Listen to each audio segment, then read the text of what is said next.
এক বান্দা আল্লাহ তাআলার কাছে গুনাহ মাফ চাইলে, আপনারা এই মাত্র শুনলেন, ইবলিসকে আল্লাহ তাআলা চ্যালেঞ্জ ছুড়ে বলছে যে আমিও আমার বান্দাকে, বান্দা যতক্ষণ মাফ চাইতে থাকে, তুই যত ধোকাই দাও, আমি আমার বান্দা মাফ চাইতে থাকলে আমি মাফ করতেই থাকব। এটা বহুত সুন্দর কথা, আজীব কথা, আজীব কথা। বান্দা যতক্ষণ আস্তাগফিরুনি, যতক্ষণ বান্দা আমার কাছে মাফ চাইবে, আমি তার কাছে বান্দাকে মাফ করতে থাকব। এজন্য এক মুমিনের হতাশ হওয়ার কিছু নেই, মুমিন হতাশ হওয়ার কিছু নাই।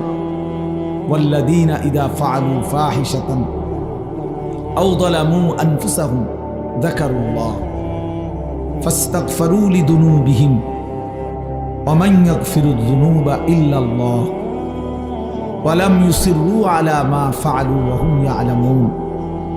আল্লাহ তাআলা বলেন, আমার বান্দা যখন অশ্লীলতা, বেহায়াপনা, অসভ্যতা, নোংরামি, নাফরমানি, পাপ করতে করতে এমনকি নিজের উপরে একেবারে জুলুম করে ফেলছে, নেকি বলতে কিছুই নাই, গুনার সাগরে হাবুডুবু খাচ্ছে, আল্লাহ তাআলা তাকেও আশ্বাস দিছে সে যেন আমি আল্লাহকে স্মরণ করে, বান্দা যেন আমাকেই মনে করে এবং আমি আল্লাহর কাছে নিজের গুনাহের জন্য মাফ চায়, তওবা করে, আল্লাহকে যেন বলে, আল্লাহ আপনি ছাড়া আমাকে মাফ করবে কি?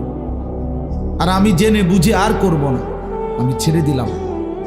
এই তিনটি শর্ত যদি বান্দার কাছ থেকে আল্লাহ পায়, তওবা তিন জিনিসের নাম।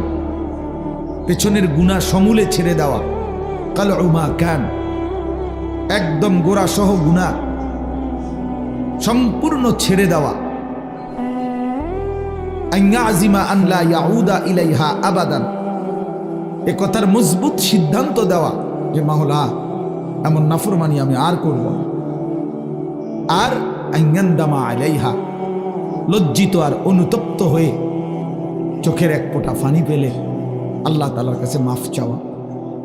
বান্দা যদি এই তিন শর্ত পুরা করে, বান্দা যদি বলতে পারে দিল থেকে, আল্লাহ আমি গুনাহ ছেড়ে দিলাম, আর করব না, ওয়াদা দিলাম, আমি লজ্জিত মাওলা, আমি মাফ চাইলাম, আল্লাহর কসম, আল্লাহ বলেন উলাইকা জাযাউহুম মাগফিরাতুম মির রাব্বিহিম, আমিও ওয়াদা দিলাম বান্দা 90 বছরের গুনাহ আমি একসাথে মাফ করে দিলাম।